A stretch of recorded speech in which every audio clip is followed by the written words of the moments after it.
Қайырлы күн достар, мен сіздермен бүгін пешсіз және миксерсіз жасалатын торттың рецептімен бөлісетін боламын. Керекті заттардың барлығын дайындап алдым.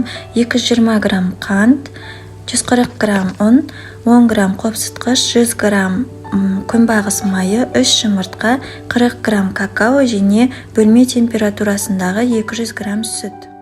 Ең алдымен ыдысымызға бөлме температурасындағы 200 грамм сүтті құямыз. Және 220 грамм қантты салып, ерігенше араластырамыз.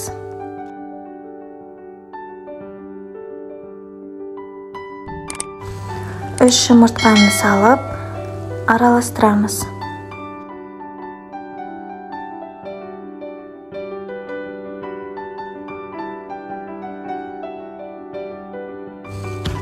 Барлығын араластырып болдық. Енді құрғақ заттарды араластырамыз. Ұн, какао және қопсытқыш салып араластырып аламыз.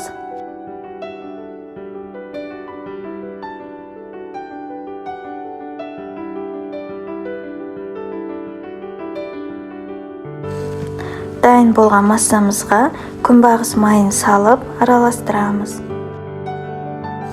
Ұнымызды екіге бөле отырып саламыз.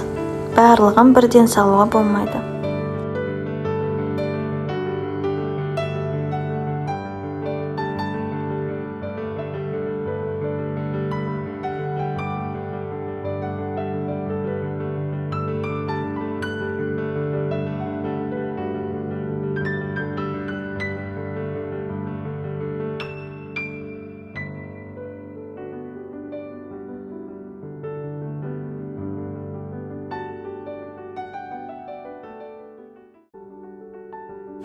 Массамыз дайын болды, бір келкі болып араласты. Арасында ешқандай да түйіндері жоқ.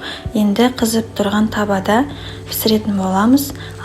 Табамызға май жағып, 1,5 ожаудан құйып, бетін жауып пісіретін боламыз.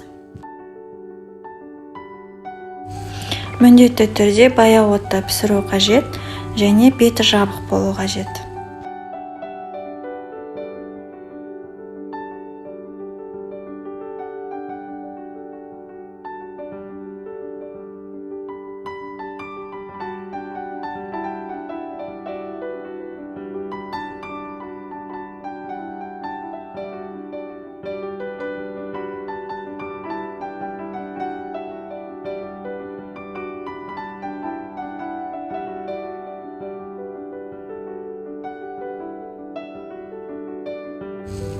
Енді креміне 20% 400 грамм қаймақ қолданамыз және 3 ас қасық сгущенканы салып, бір келкі болғанша араластырып аламыз.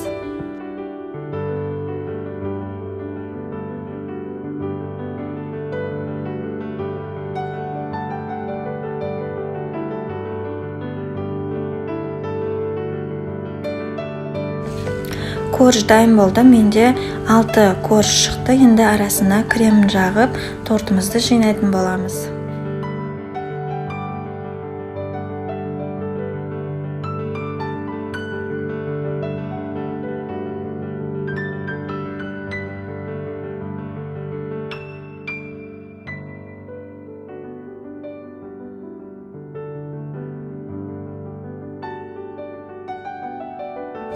Бетіне әсемдеуге какаомен және шие қолдандым. Сіздер ерітілген шоколад қолдансаңыздар да болады.